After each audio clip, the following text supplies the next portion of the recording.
다니엘서 12장 1절에서 마지막 절까지 말씀입니다. 제가 한 절, 여러분들께서 한 절 그렇게 교독하시겠습니다. 그때 내 민족을 호위하는 큰 군주 미가엘이 일어날 것이요 또 환란이 있으리니 이는 개국 이래로 그때까지 없던 환란일 것이며 그때 내 백성 중 책에 기록된 모든 자가 구원을 받을 것이라.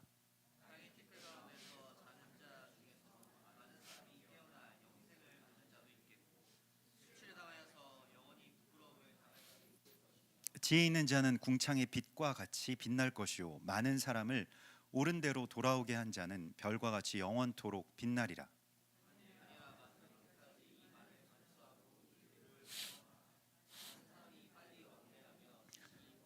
나 다니엘이 본즉 다른 두 사람이 있어 하나는 강 이쪽 언덕에 섰고 하나는 강 저쪽 언덕에 섰으니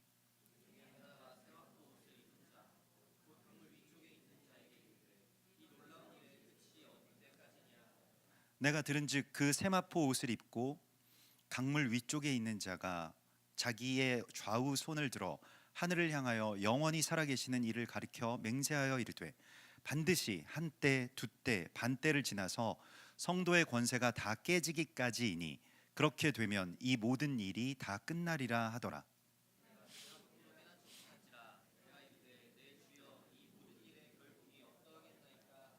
그가 이르되 다니엘아 갈지어다. 이 말은 마지막 때까지 간수하고 봉함할 것이니라.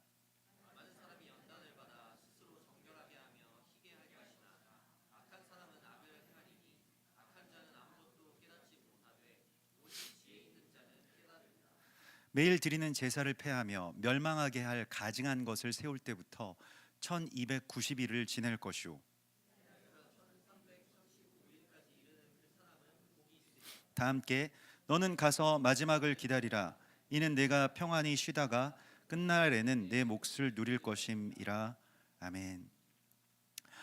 예, 제가 얼마 전에 이제 그 우리 교회로 서울에서 이렇게 교회로 오다가 그 용인에 있는 그 풍덕천을 지나게 됐습니다. 그 풍덕천 지나면서 예전에 그 생각이 많이 나더라고요. 그래서 한 그 10여 년 전에 이제 청년 사역할 때 청년들이랑 거기 그 이 땅밟기 기도를 한다고 풍덕천을 좀 변화시켜 달라고 하는 어떤 뭐 영적인 그런 결박들이 많이 느껴져가지고 그래서 이 다니엘 금식을 했던 그 기억이 있습니다. 그래서 3주 동안 금식하고 땅밟기 기도를 하면서 그때 기도했던 것이 얼마나 응답이 되었는가라고 하는 것을 보게 되었습니다. 뭐 저는 글쎄요, 막 그렇게 뭐 영적으로 무슨 뭐 어떤 땅에 뭐 어떤 결박이 있고 이런 것들에 대해서 민감하게 느끼진 못했지만 그냥 제가 용인 또 그 뭐 수지 그 지역 뭐 풍덕천 이렇게 사역하다 보니까 그 지역에 대한 어떤 이야기들을 이제 쭉 그렇게 살펴보게 됐습니다. 그래서 거기에 어떤 역사가 있었고 또 지금 현재는 어떤가. 근데 현재를 보니까 이상하게 굉장히 그 신도시 주택가이고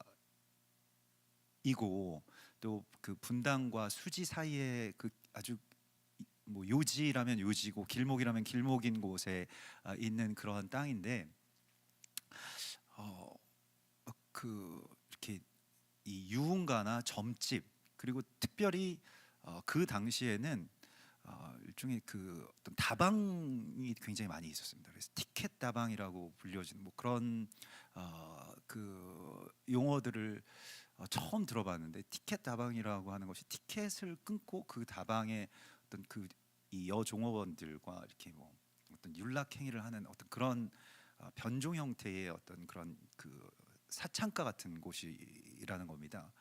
근데 이제 왜 거기서 제가 그 청년들이랑 같이 금식하면서 그 땅밟기를 하기로 했냐면 뭐 역사적인 것들은 우리가 뭐 예전에도 그 뭐 이 석성산 전투, 뭐 광교산 전투 뭐 이렇게 해가지고 거기에 그 일본군과 그 이제 임진왜란 때 수많은 사람들이 뭐 아주 수만 명의 이 조선 연합군이 막 분열되고 또 거기서 이 와키자카라고 하는 일본 장수에 의해서 아주 괴멸됐던 어떤 우리 교과서에는 나오지 않은 뭐 그런 역사들도 있고, 그래서 하극상 또 분열 뭐 이런 것들에 대한 기도도 물론 했지만은 이제 중요한 것은 거기에 그이이그 그런 어떤 이 율랑 여성으로 이렇게 일하고 있는 상당수의 여성들이 대부분 다 이제 탈북민 여성이라는 것이었습니다. 그래서 그게 너무 마음이 아파서 자유를 찾아서 또 굶어 죽기 싫어서 어떻게든 뭐 가족들과 떨어져서 홀로 이제 목숨을 걸고 그래도 한 핏줄 한 민족인 이 나라로 찾아들었는데 이 땅에 어떤 연유에서든지 뭐 그 개인의 문제를 넘어서서 그렇게 수많은 사람들이 율랑여로 전락해버렸다라고 하는 것이 탈북 여성들이, 그것은 어쩌면 우리의 어떤 범죄이지 않을까. 또 거기에 대해서 너무나도 마음이 많이 아프고 또 안타까운 그런 성령의 애통함이 느껴졌습니다. 그래서 그 분단에 대해서 다시 한번 생각하게 됐고, 또 과연 통일이 된다라고 한다면 우리가 그들을 품을 수 있는 어떤 준비가 되어 있는가, 또 그러고 싶은 마음이나 있는가라고 하는 것 때문에 굉장히 마음이 많이 아프고 또 애통한 마음이 많이 부어졌습니다. 그래서 이거 우리가 이 지역에 이런 것들이 있고 거기 뭐 바로 옆에 초등학교가 있고 뭐 고등학교가 있고 이런 곳인데도 불구하고 계속 그렇게 영업을 하고 있는 것들이 안타깝게 느껴져서 이거 영적인 어떤 결박들이 있다. 사실은 뭐 사창가라든지 점집이 이렇게 같이 항상 있지 않습니까? 근데 그런 것들이 이제 다 어떤 영적인 결박들이 오랫동안 켜켜이 묻혀 있기 때문이고, 그래서 남북의 분열 또 그 이전에 일본과 우리의 어떤 반목, 이러한 여러 가지의 어떤 역사들이 아주 오랜 시간 동안에 켜켜이 쌓여 있어서 한 번도 치워지지 않은 것과 같은 그런 영적인 그 감각을 하나님께서 이렇게 주셨습니다. 그래서 이거는 금식하면서 계속 매일 우리가 지금 그 전쟁 57일째인데 그렇게 기도하는 것처럼 매일 모여서 청년들이랑 기도하면서 이제 우리가 정말 순수한 마음으로 딴 거 없이 계속 금식하면서 이제 기도하다가 3주 동안 그렇게 금식하고 다니엘처럼 이거 나가서 정말로 하나님이 우리한테 응답 주신 거다라고 해서 같이 청년들이랑 기도하면서 이렇게 땅을 계속 걸었던 기억이 있습니다. 좀 그 사람들이 되게 의아하게 봤던 것 같아요. 아무 말도 없이 그냥 이렇게 수십 명의 청년들이 계속 기도하면서 이렇게 쭉 행진을 했기 때문에 근데 그런 것들 이후에 지금 한 10여 년이 지나서 이렇게 한번 그 골목을 다시 한번 봤는데 많이 회복이 된 것 같더라고요. 뭐 예전에 보았던 무슨 어떤 점집이나 다방 간판 뭐 이런 것들은 이제 찾기는 좀 어려웠고, 또 뭐 아직까지도 무슨 뭐 그런 뭐 시설들이 좀 남아 있을지는 모르겠습니다만은 아무튼 표면적으로 볼 때에는 많이 그래도 이렇게 좀 정화되지 않았는가 뭐 이런 것들을 생각하면서 감사하게 생각했습니다. 그 당시에 우리가 그렇게 기도한 후에 이 조선일보에서 갑자기 어떤 한면 전체에 그 풍덕천 그 티켓 다방에 관한 어떤 르포 형태의 기사가 나왔어요. 거기에 진짜 탈북 여성들이 많이 종사하고 있다라고 하는. 그래서 그런 보도가 나온 이후에 많이 이렇게 좀 그곳이 이렇게 철거되고 또 단속도 많이 나오고 이렇게 돼가지고 아니 없어졌다 뭐 이런 이야기들을 이제 제가 전해 들었습니다.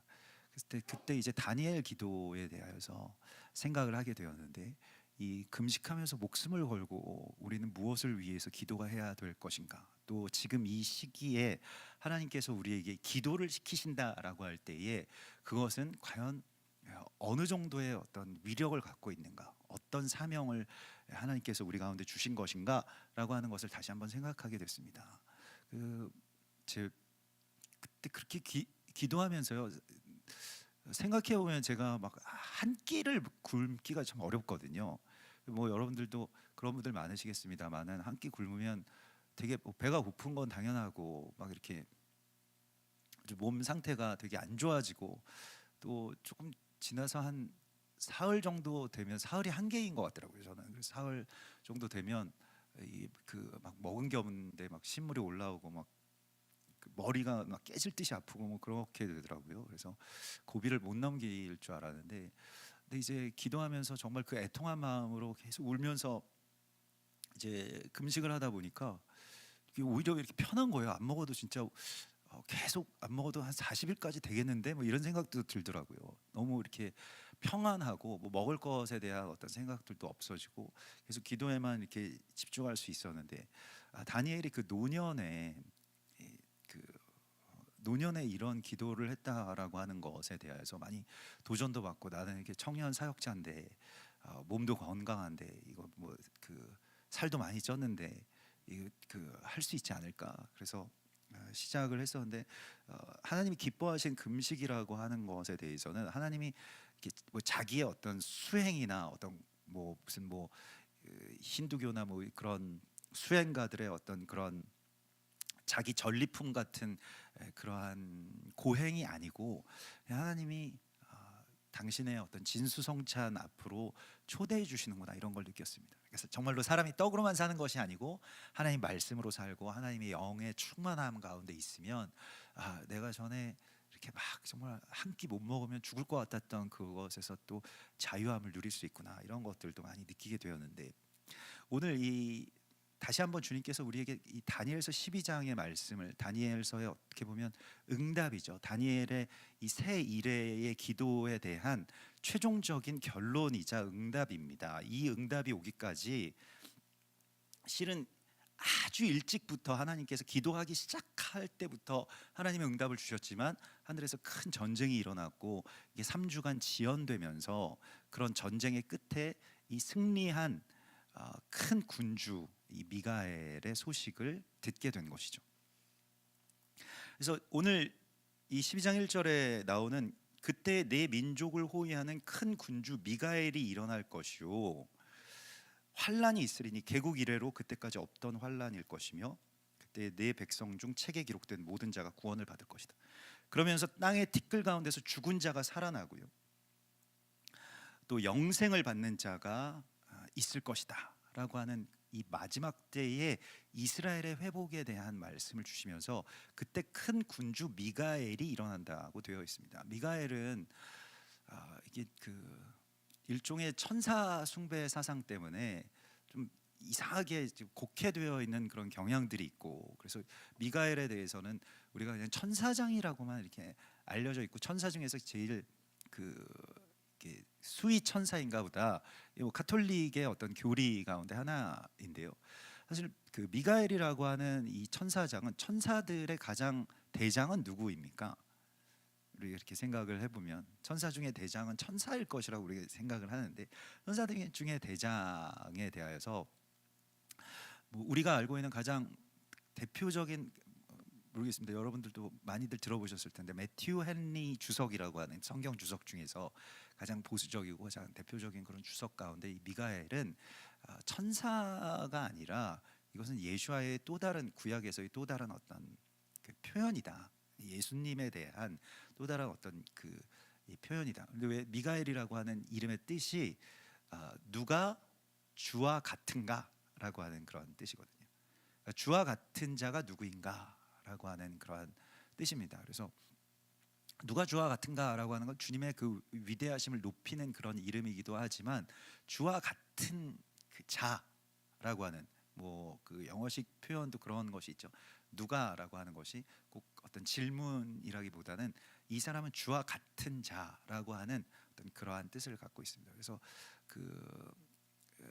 이 미가엘이라고 하는 이름이 다니엘서에 보면 3번 등장하게 되는데 다니엘서 10장 13절에 보면 가장 높은 군주 중 하나인 미가엘이 와서 이렇게 되어 있는데 이게 그 가장 높은 군주라고 이 되어 있는 이 이름을 보면 여기에 그 에하드라고 하는 말이 있습니다. 그러니까 이거는 삼위일체를 뜻하더라고 하는 말은 우리는 되게 우리가 그 한세사람 교회이기 때문에 에하드라고 하는 말을 굉장히 많이 씁니다만은 실은 에하드라고 하는 말이 이 우리에게 이 삼위일체를 뜻할 때 성부와 성자와 성령 이 하나 되심에 대하여서 우리 하나님 여호와는 에하드이신 오직 에하드이신 여호와이시니라고 할 때 그 에하드라고 하는 말을 씁니다. 그래서 다니엘서에 나온 이 미가엘이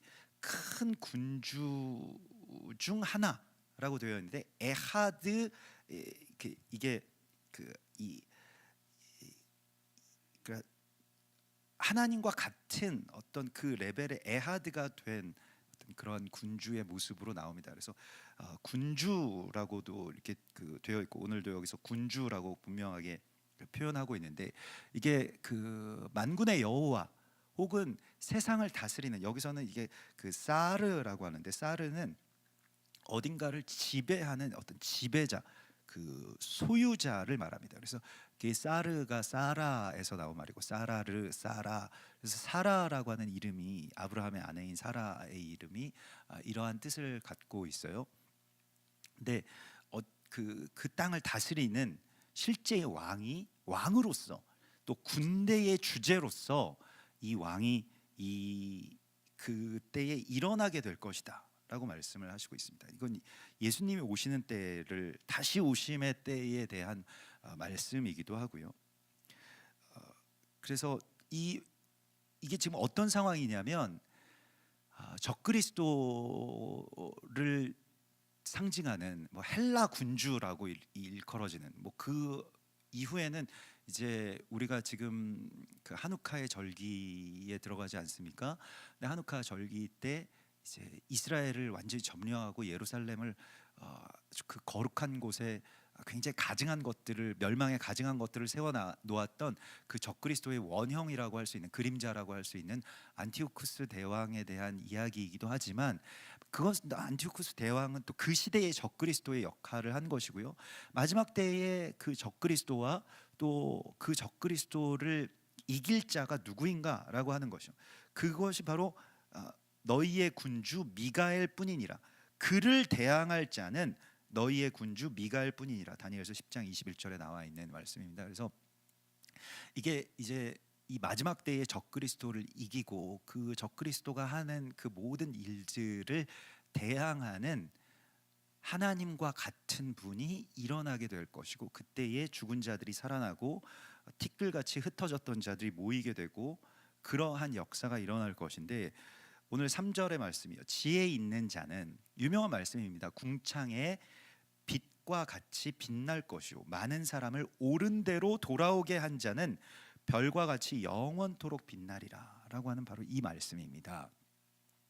주님이 오셔서 우리가 그러면 주님이 오실 때까지 무엇을 해야 되느냐? 지혜 있는 자가 되어서요. 그 지혜 있는 자는 다니엘이 한 모델이죠. 그래서 이 어두운 세상 속에서 궁창이라고 하는 것은 이 아주 그 어두운 밤에 그 빛나는 별과 같이 세상이 캄캄함과 암흑으로 덮이게 될 것인데 그때의 어떤 빛을 바라는 자가 이 세상 가운데 주님의 이 오실 날을 보게 될 것이다. 그 날을 예비할 것이다. 이렇게 말씀을 하시고 있는 것입니다. 근데 그 지혜 있는 자는 어떤 자이냐?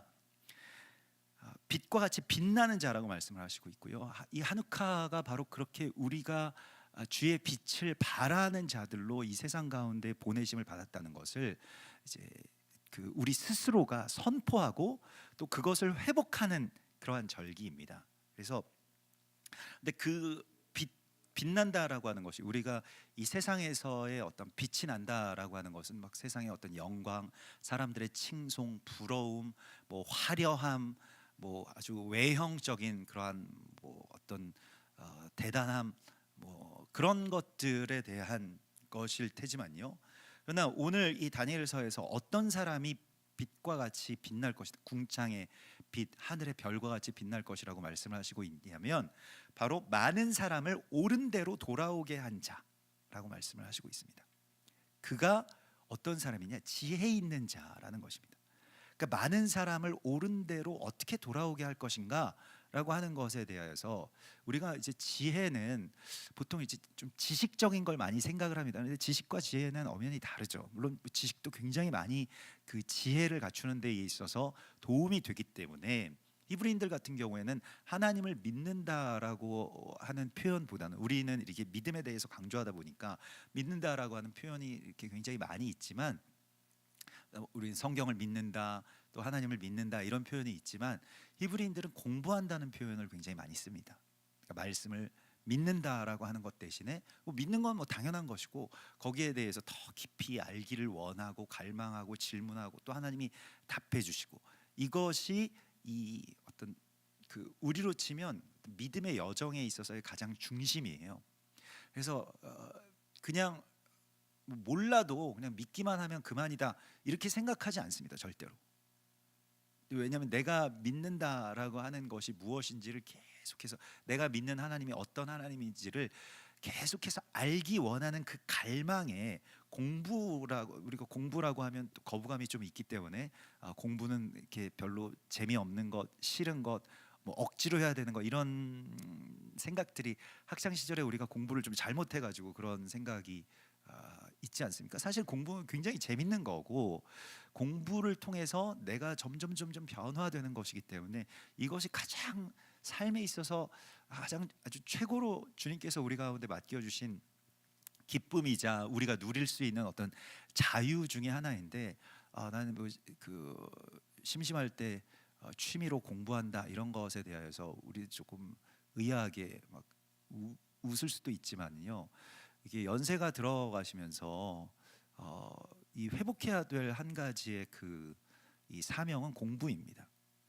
그래서 막 내가 지금 뭐 기억력도 침침하고 지금 학창 시절 언젠데 뭐 보는 것도 싫고 나 공부하는 것도 귀찮고 그것과 역행해서 싸우는 게 공부거든요. 계속 공부하고 새로운 것을 알아가고 또 내가 그것에 대하여서 그래서 깨닫고 또 자립하고 이런 것들이요. 근데 그 이제 이렇게 살아가다 보면 자기의 어떤 본성이나 욕망이나 이런 것들은 계속해서 그것과 멀어지게 하거든요. 그러니까 공부를 못하게 합니다.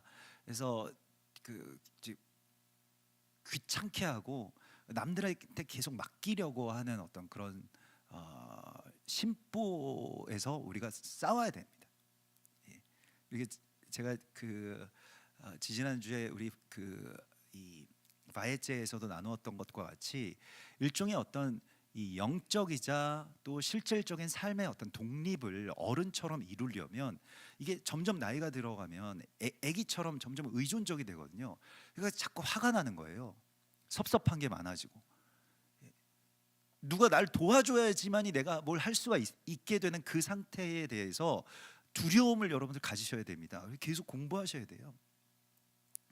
오늘 이렇게 자막이 이렇게 뭐 막 이렇게 조금 예쁜 자막들도 나오고 막 초도 이렇게 실제로 켜져 있는 것 같고 예전부터 이걸 되게 뭐 이런 집회 같은 데를 가보면 전문 팀이 와서 이런 걸 하거나 아주 큰 뭐 교회에서나 뭐 이런 것들을 하는 걸 보면서 야 이거 예배 시간에 너무 은혜가 되겠다 이거 어떻게 하면 좋을까 그래서 이렇게 찾아봤는데 생각보다 만만치가 않은 거예요. 이게 어렵더라고요.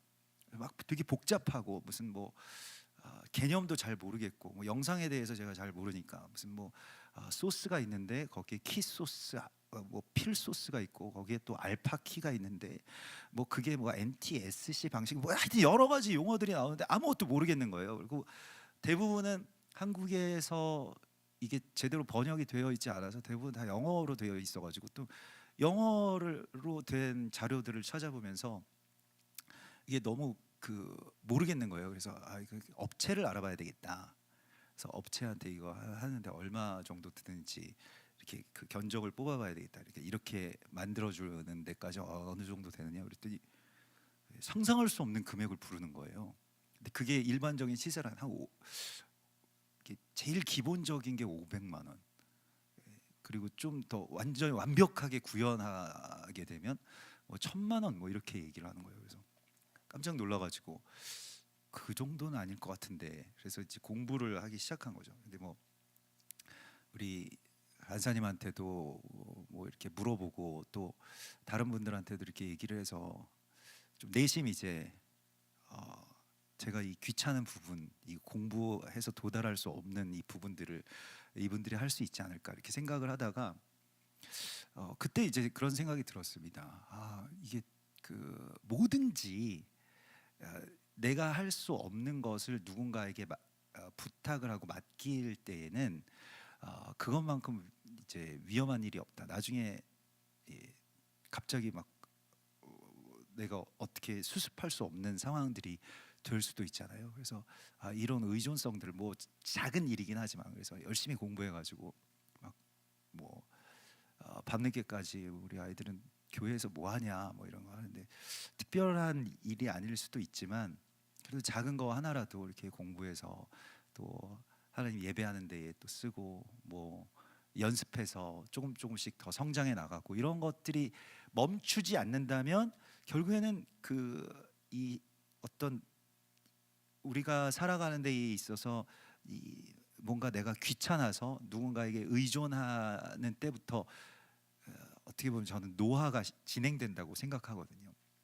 육신은 어차피 노화를 막을 수는 없지만 심정적인 것에 있어서는요. 그래서 뭐 누가 다 해주겠지라고 할 때에 감사하게도 해주시는 분들도 굉장히 많이 있는데요. 그런데 중요한 것은 이것입니다. 근데 그런 것들에 대하여서 내가 의존하지 않고 나도 할 수 있으면 같이 합력해서 하는 게 가능한데, 내가 할 수 없는 일을 누군가에게 부탁한다라고 할 때부터는 이제 거기에서부터 문제가 많이 생긴다는 것입니다. 그래서 우리가 이 지혜와 지식에 대하여서 여러 가지 어떤 생각들을 하게 되는데, 다니엘은 이 어려서부터 굉장히 총명함이 있었던 사람이잖아요. 그러니까 왕궁에도 발탁이 되고 막 굉장히 아마 탁월했을 겁니다. 뭐든지 뭐 우리가 유대인들 보면 그렇게 막 타고난 분들이 많죠. 그 얼마 전에 우리 교회 오셨던 그 시무리 선생님도 우리 아버지랑 동갑이세요.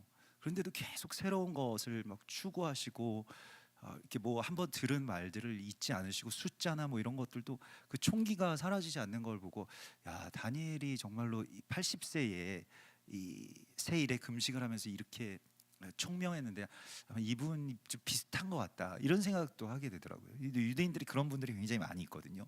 노년에도. 왜냐하면 유대인들은 공부를 그냥 정말 즐겁게 하기 때문입니다. 그러니까 뭘 새롭게 안다라고 하는 것에 대해서 부담이 없고, 그래서 뭐 우리가 암송하시는 분들도 있고 새로운 거 공부하시고 시도하시는 분들도 많이 계신데, 하나님 일에 관해서 여러분들이 이렇게 좀 도전하십시오. 내가 이 나이에 뭐 이렇게 점점 이렇게 우리가 이렇게 약화되어 가는 것에서 벗어나서 뭘 시작할까. 그래서 우리 교회 그 시니어 분들도 모이셔가지고 막 히브리어 공부하신다고, 막 히브리어 막 이 알파벳 외우시고 또 단어 외우시고 이런 것들 보면서 정말 존경스러운 생각이 많이 들더라고요. 예, 그래서 그 나이와 상관없이 다니엘처럼 내가 지금 이 나이에 뭘 더 새롭게 할까. 다니엘은 그럴 필요가 없는 사람이었거든요. 은퇴한 총리 아닙니까? 그냥 연금 받으면서 평안하게 아무 걱정 없이 바벨론의 최고위급의 은퇴자로서 살 수 있는 사람이었어요. 근데 금식했습니다. 그리고 계속 뭔가를 알고자 했습니다. 또 하나님께 어떤 갈망으로 계속해서 멈추지 않고 간구했습니다. 근데 이것이 결국에는 우리가 영적인 또 심정적인 어떤 노화를 막는 일입니다. 그래서 그러니까 건강에 대해서는 그렇게 어떤 뭐 이 안티 에이징 피부에도 뭐 여러 가지 것들을 막 바르시고 그러시잖아요. 좀 몇 가지를 바르시더라고요. 몇 단계가 있고 저는 깜짝 놀랐습니다. 뭘 클렌징을 해야 되고 뭐 토너를 발라야 된다, 뭐 그다음에 뭘 발라야 된다, 무슨 뭐 눈밑 크림을 발라야 된다. 한 번도 발라본 적이 없거든요. 지금까지. 근데 이제 최근에 너무 이제는 막을 수 없는 것 같아가지고 이제 바르기 시작했습니다. 그래서 로션을 처음 바르기 시작했는데요. 예. 그래서 하나님께서 우리에게 이러한 이 다니엘의 지혜, 또 다니엘의 간절함, 다니엘의 이 노년까지도 멈추지 않았던 어떤 이 탐구를 우리가 보게 되는데, 그게 바로 지혜입니다. 지혜는 사실은 그 어떤 그 사람의 어떤 이 사람이 지혜 있다, 지혜 없다 이런 상태라기보다는 일종의 태도라고 볼 수가 있겠습니다. 이 사람이 지혜가 있다라고 하는 것은 지혜에 대한 갈망이 있는 그 태도나 삶의 태도나 어떤 그러한 이 성품을 말하는 것일 때가 굉장히 많이 있습니다. 그래서 지혜에 대해서 내가 이걸 정말 갈망하는데 그 지혜는 무엇인가라고 할 때에 우리 교회에도 우리 지혜 집사님 계신데 지혜라고 하는 것이 무엇이냐면 이게 그 지혜는 그냥 내가 뭘 많이 알고 뭐 판단을 잘하고 어떤 뭐 할 줄 아는 게 많고 이런 것들이 지혜가 아니라, 오늘 여기에서는 많은 사람을 옳은 대로 돌아오게 하는 것이 지혜라고 말씀을 하시고 있습니다. 그게 지혜의 최정점에 있는 거예요. 참된 지혜가 어디에 있느냐? 많은 사람을 옳은 대로 돌아오게 하는 것이다. 예수님께서 말씀하신 지혜가 있습니다. 지혜는 그 행한 일로 말미암아 옳다함을 얻으리라, 이렇게 말씀을 하시죠.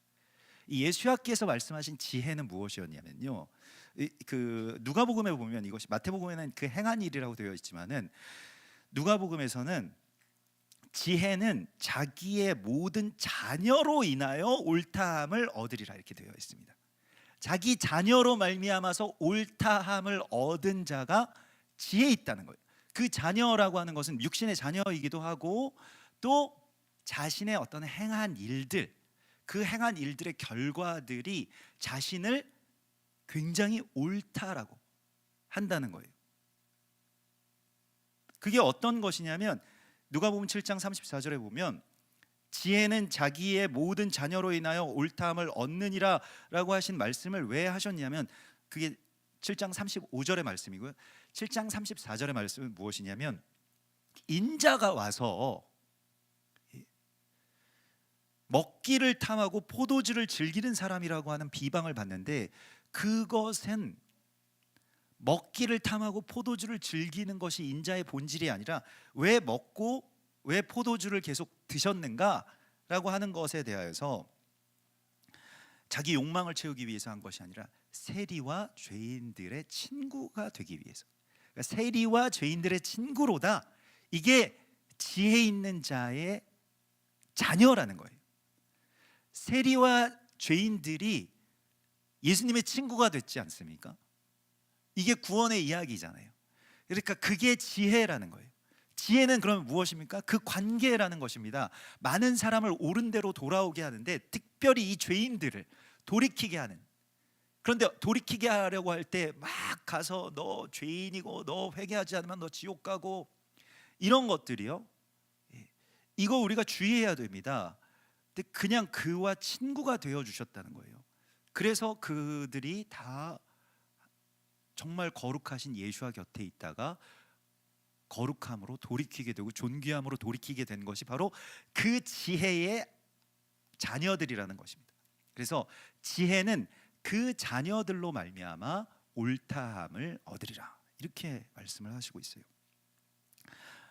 제가 얼마 전에 우리 여기 앉아 있는 이 아들이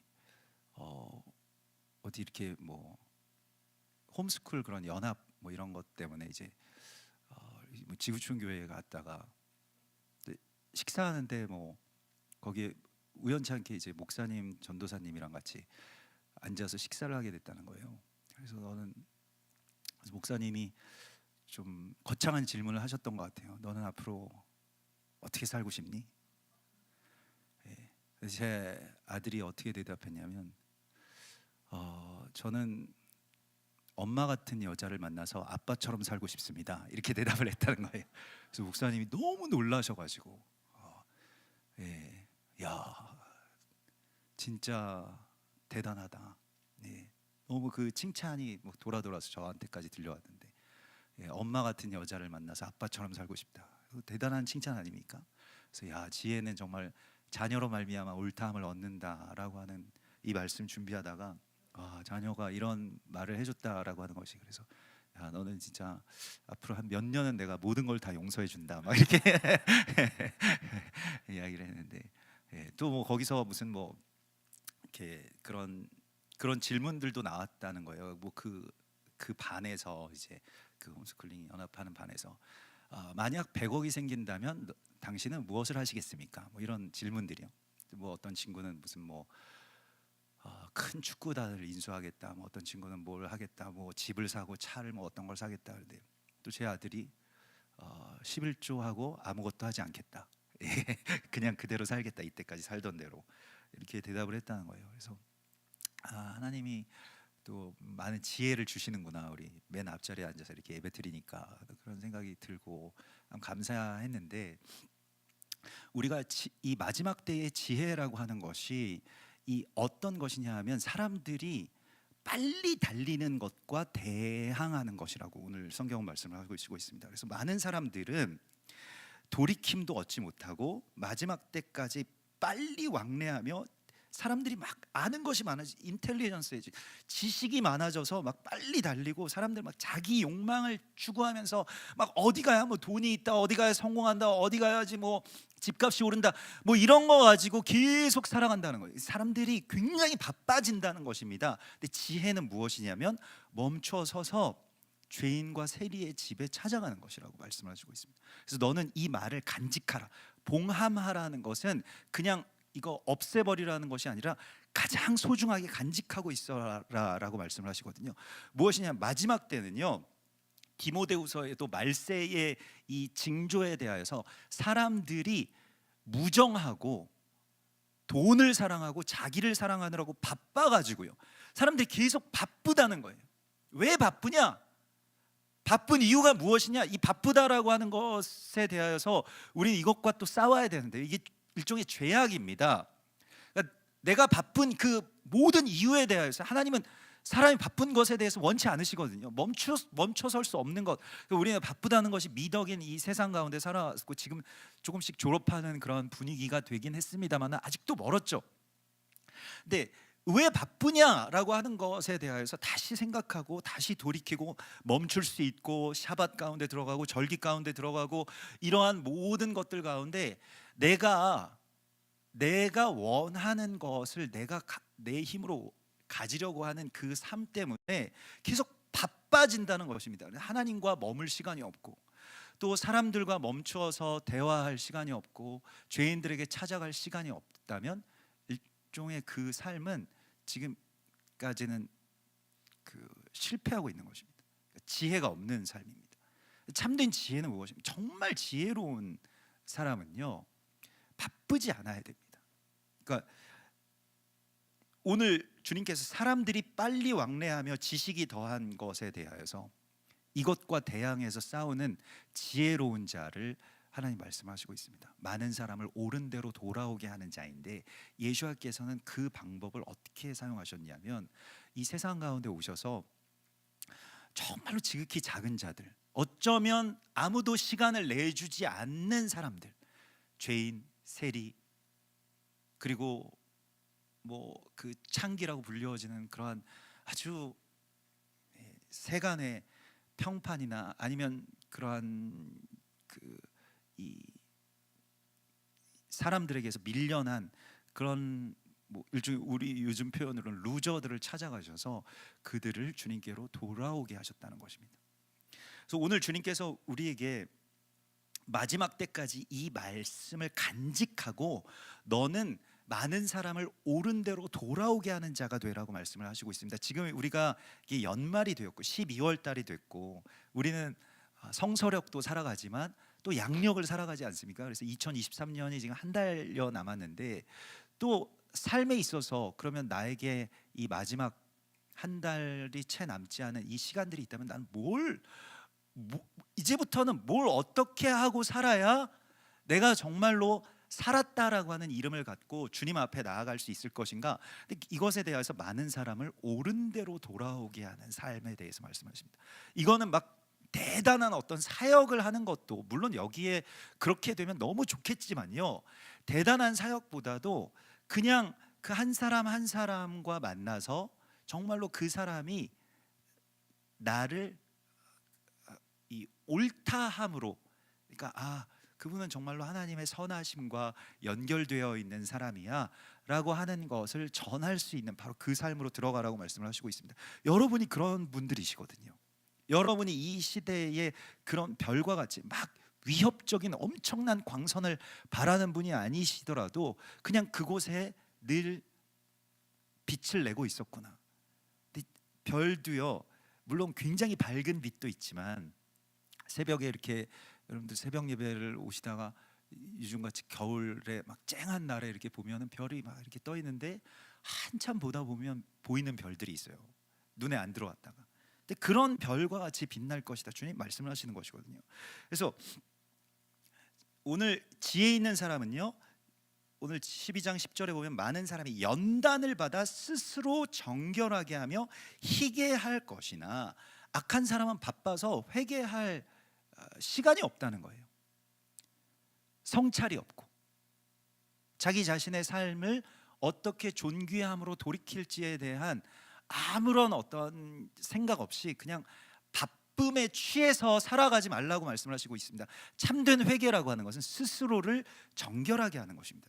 스스로를 정결하게 한다는 것은 스스로 그 정결함 가운데 들어갈 수 있는 이 회개의 기쁨을 하나님께서 우리 가운데 주셨는데, 이렇게 우리가 지금 연단을 받아서 스스로 정결하게 되는 그 시간으로 이 모든 환난의 시간을 바꾸라고 말씀을 하시고 있습니다. 하나님이 환난을 왜 주시는가? 라고 할 때 여러 가지 의미가 있겠지만 로마서 5장 3절에서도 환난은 인내를, 인내는 연단을, 연단은 소망을 이루는 줄 알미라. 이스라엘에 지금 전쟁이 있고 그칠 듯 이제 휴전이 계속 이어져 가다가 57일째 되는 56일째 되는 때 다시 이제 전쟁이 다시 재개됐습니다. 이게 아주 제가 너무 어제도 기도하면서 안타까운 게 뭐냐면 한 240명 중에서 한 100여 명 정도 풀려나고 지금 145명이 남았거든요. 근데 계속 풀려난 가족들, 자녀들, 그리고 먼저 풀려났는데 아직 풀려나지 못한 아이는 먼저 풀려났는데 엄마는 아직 gat혀 있는 그러한 상황 가운데 있는 분들은 얼마나 안타까울까. 그게 아예 그냥 그 사망한 것으로 돌아가신 걸로 그렇게 생각이 되면 이게 그래도 이 마음을 이제 거기서 추스리고 정리를 할 텐데, 이게 계속 명단이 발표될 때마다 그 가족들, 유가족, 그 가족들, 인질의 가족들의 그 표정들을 보면요, 아직 순서가 안 돼서 할 수 없죠라고 하는 이 아버지와 그 어머니의 그 눈물들을 보면은 차마 이렇게 볼 수가 없습니다. 저도 힘들어서 잘 못 보는데, 이제 그러한 상황들 속에서 지금 아직도 이스라엘이 그런 환란 가운데 있고 또 그 땅이 아직 그 환란 속에 있는데, 하나님께서는 지금 이 시간에 이런 전쟁 같은 이야기들, 또 그게 꼭 그 나라의 전쟁만이겠습니까? 우리 가정이나 여러분들의 어떤 육신이나 또 이 나라나 이러한 모든 이 것들 가운데 뭐 경제적인 것이나 아니면 건강에 대해서나 아니면 관계에 대해서나 여러 이런 환란들에 대해서 하나님은 오늘 우리에게 말씀을 하시는 것은 이것을 통해서 너희는 스스로를 정결케 하라라고 말씀을 하시고 있습니다. 이게 지혜입니다. 이걸로 회개의 기회를 갖게 되는 것이 지혜입니다. 그런데 정말로 이런 환란을 그냥 아무렇지도 않게 허비한, 이게 핏값으로 하나님께서 우리 가운데 주시는, 어떤 면에서 볼 때는 엄청난 어떤 그 죄송스러운 표현이지만 기회 아니겠습니까? 하나님이 우리에게 돌이키라고 주시는 어떤 시간이고, 근데 여기에 대해서 그냥 아무것도 하지 않고 아무 관심도 없이 나는 바빠서 이스라엘을 위해서 기도할 시간이 없고 또 나 자신을 위해서 회개할 시간이 없다, 이게 마지막 때에 멸망하는 자들의 모습이라고 말씀하시고 있습니다. 그런데 너희는 연단을 받았는데 그것으로 말미암아 스스로 정결하게 하고 지혜 있는 자는 이걸 깨달을 것이다, 이렇게 말씀을 하십니다. 여러분, 약속의 땅에 들어가기 위해서는요, 스스로를 정결하게 하라. 여호수아가 새벽에 일찍이 일어나서 백성들을 다 깨웁니다. 돌아다니면서요. 여호수아 7장에 보면 너희는 일어나서 내일을 위하여 스스로 거룩하게 하라. 이제 여리고성을 향해서 나아갈 것인데 일찍 일어나서 스스로를 거룩하게 하라, 정결하게 하라, 이렇게 말씀을 하십니다. 지금 우리가 해야 될 일이 무엇이냐면 회개예요. 회개. 존귀함을 회복하는 회개예요. 여러 가지 일들이 있습니다. 여러 가지 문제도 있을 것입니다. 많은 어떤 풀리지 않는 이야기들이 있을 것입니다. 근데 그 이전에 우리가 해야 될 일은 회개입니다. 스스로를 정결하게 하는 거예요. 지금 이러한 상황들에 있어서 이걸 뭐 자책감으로 이거 다 나 때문이요, 이런 말을 하라고 하는 것이 아닙니다. 성경에서 우리에게 지금 이 환란에서 다시 우리에게 이 힘을 주시는데 이것을 돌이킬 바로 그 일은 회개의 지혜입니다. 그래서 지혜 있는 자는 회개해야 된다는 것을 깨닫는 자라고 말씀을 하시고 있는 것입니다. 지혜가 무엇입니까? 많은 사람을 옳은 대로 돌아오게 하는 것이고요, 또 스스로를 존귀함과 옳은 대로 돌아가게 하는 자라고 말씀을 하시고 있습니다. 그리고 이것을 그러면 우리가 어떻게 하느냐?